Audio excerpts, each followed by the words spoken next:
In this video, I will show you how to make this right here. This is a chicken teriyaki stir fry. So some of the things that you need is going to be, of course, a bowl. You need a carrot, a peeler for the carrot, portobello mushroom or any kind of mushrooms that you like, a Veggie onion.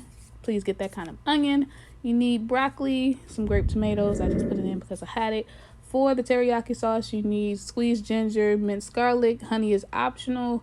Brown sugar, cornstarch mixed with equal parts of water, and then 1 cup of water for the size amount that I'm doing. And the star of the show, which is going to be soy sauce. I will provide measurements and a list of ingredients later on in the video. So the very first thing that you do want to do is prep all your veggies. You want to get everything peeled and chopped and put in that bowl.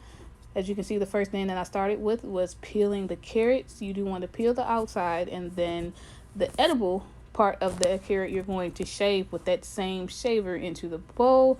It just gives it a nice look, and right here you can see me doing it. Just go ahead and shave it to your liking, your thickness. I shaved a couple, I probably did about a 1/4 cup of carrots. So after you get your desired amount of carrots, you want to go ahead and take the portobello mushroom that has been washed and dried, and you want to slice and dice that. So you want pretty thick dices, so this is why you see me dicing it very big, because in the stir fry they will shrink down.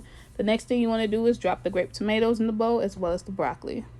So the next thing you want to do is peel and slice the Veggie onion. So the Veggie onion gives off a better flavor. If you don't have one, I would go to your local Italian market and go get one. The flavors are better to me, or you can just go ahead and use a sweet onion or a white onion if that is what you have in your refrigerator. So you want to slice this kind of thick, the same way you slice the portobello mushrooms.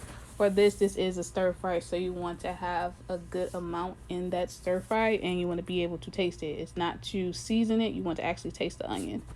So just cut that in half and then cut it into slices, and then you want to break those slices apart just like this. If some are too big, just go ahead and slice it down. Then if you see any pits, go ahead and remove that as well. So we are done prepping all the vegetables, so now we are going to make the homemade teriyaki sauce. Here's a list of all the ingredients and the measurements. Go ahead and pause it, take a screenshot, write it down, do what you want to do, but please follow my technique in the next clip. The very first thing you want to do is take a saucepan, put it on medium to low heat.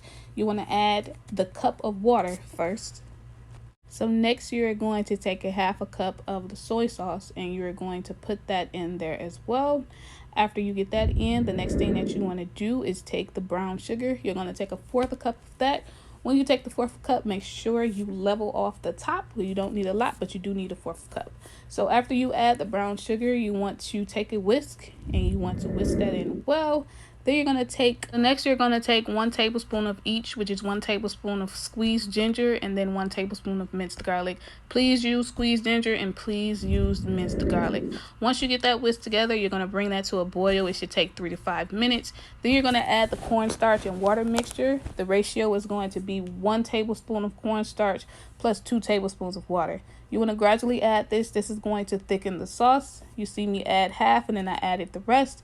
Go ahead and bring that to a simmer. It should take, again, 2 to 3 minutes for that, and then it should look like this. You have just created yourself some homemade teriyaki sauce. Now you can put that to the side, let it cool, put it in a mason jar. Now we're going to pan sear the chicken. The chicken is marinated with the original marinated blend that I always use. I'm going to create a video and show you guys how to do that seasoning blend. So you do want to take a cast iron skillet and about 2 tablespoons of oil, and you want to cook the chicken on each side for about 3 to 4 minutes. After it is done fully cooking, you want to take it off, cover it, and let it rest. Let the juices flow. Do not rinse that pot out. You want to go ahead and add the onion first. So we're going to saute the onion. You want to drop everything in there, and then you want to mix it together. Let it get coated with all the oil and the seasonings that is at the bottom of the pan. So after you caramelize those onions for a couple minutes, about 2 minutes, you want to go ahead and add the rest of those veggies. The veggies that you have already prepped, you want to go ahead and add them and start to toss them. Allow them to cook for about 3 to 4 minutes. Keep in mind that this is a stir fry, so you want a little bit of a crunch. You can cook it for less amount of time or more amount of time, but it should begin to look like this. You should see everything starting to steam and cook. After that point, you want to go ahead and add about a 1/2 cup of the teriyaki sauce. By all means, if you want more, go ahead and add more, but you want to toss that around, turn the heat down, and then allow that to simmer. So after you allow it to simmer for about 2 to 4 minutes, it will look like this. At this point, you want to add the chicken. Once you slice and dice the chicken, go ahead and toss that in there as well and get it coated with the teriyaki sauce, and you are completely done. You have just created yourself a chicken teriyaki stir fry. So the next thing you want to do is plate your food. So it's two ways you can serve this. You can either serve this with rice, as I'm doing here for one of the dishes, or you can use udon noodles. If you've never tried udon noodles, I think you should try it. I think everybody should try it. So the first thing I did was take a mold. This is the mold that I chose, sprayed it with some olive oil, and then I took some rice and pressed it into the mold.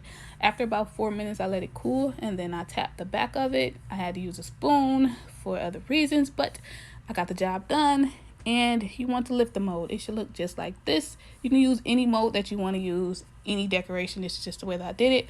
After that, you want to go ahead and take the stir fry and you want to pile the stir fry around the rice.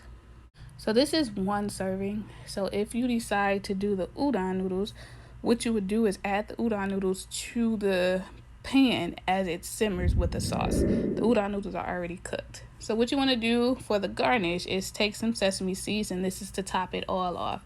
You just want to sprinkle a little bit, or a lot if you like a lot. You want to sprinkle a little bit on, and now you are completely finished. You are ready to serve your meal, and this is what it will look like. Let me know how y'all like this recipe, and I will see you in my next video.